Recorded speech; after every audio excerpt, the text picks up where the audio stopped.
সর্বদা তরুণ থাকার জন্য এক মহিলা প্রতি রাতে তার পুরনো চামড়া খুলে ফেলে নতুন চামড়া পরতেন। প্রতিটি পদক্ষেপ তিনি খুব সাবধানে নিতেন যাতে চামড়া কোথাও ছিঁড়ে না যায়। কিন্তু সবসময় সবকিছু ঠিক হয় না। শেষ পর্যন্ত তার পায়ের আঙুলের কাছে কিছুটা চামড়া ছিঁড়েই গেল। কিছুক্ষণ পর কাজ থেকে বাড়ি ফেরার পথে এক যুবক তাকে দেখতে পায়। তাকে অসুস্থ অবস্থায় দেখে যুবকটি থেমে গিয়ে জিজ্ঞেস করল, তুমি ঠিক আছো? বৃষ্টিতে এখানে একা কেন দাঁড়িয়ে আছো? তোমার বাড়ি কোথায়? মেয়েটি বলল, আমার কোনো বাড়ি নেই। যুবকটি বলল, চলো আমি তোমাকে আমার বাড়িতে পৌঁছে দিই। যুবকটি খুশি ছিল যে সে এত সুন্দর একটি মেয়েকে পেয়েছে, কিন্তু সে জানত না যে তার খারাপ সময় শুরু হতে চলেছে। 1 বছর পর তারা বিয়ে করল, কিন্তু বিয়ের পর স্ত্রী সবসময় শারীরিক সম্পর্ক করতে অস্বীকার করত। ধীরে ধীরে ছেলের আগ্রহ কমতে শুরু করল। একদিন স্ত্রী তার অফিসে এলে তার এক সহকর্মীর সন্দেহ হয়। কথায় কথায় সে জানতে পারে যে মেয়েটি বলসাম ফ্লাওয়ার নামক একটি বিশেষ ফুলকে খুব ভয় পায়। এটি শুনে সহকর্মীর লোম খাড়া হয়ে যায়। সে জানায় যে ওই ফুলে সালফার থাকে এবং এই পদার্থকে কেবল সাপের মতো প্রজাতিরাই ভয় পায়। সে যুবকটিকে বলল, যদি আমি ভুল না হই তবে তোমার স্ত্রী মানুষ নয়। যুবকটি রেগে গেল। তার মনে হল বন্ধুটি কেবল তার সুন্দরী স্ত্রীর প্রতি হিংসা করছে। কিন্তু সেদিনই যখন সে বাড়ি ফিরল, স্ত্রীর পোশাকের মধ্যে সে সাপের খোলস খুঁজে পেল।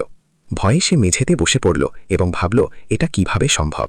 সে স্ত্রীকে জিজ্ঞেস করল কেন তার পোশাকে সাপের খোলস এবং তাদের বাড়িতে কি কোনো সাপ এসেছে। স্ত্রী পরিস্থিতি সামলে নিয়ে বলল, আগামীকাল সে সোসাইটির লোক ডেকে পরিষ্কার করিয়ে নেবে। পরদিন অফিসে থাকাকালীন সোসাইটি থেকে ফোন আসে যে তার ঘরের খাটের নিচে ছোট ছোট সাপের ঝাঁক পাওয়া গেছে। এটি শুনে সেই সহকর্মী আবার বলল, ছোট সাপ তখনই জমে যখন বাড়িতে অজগরের গন্ধ থাকে।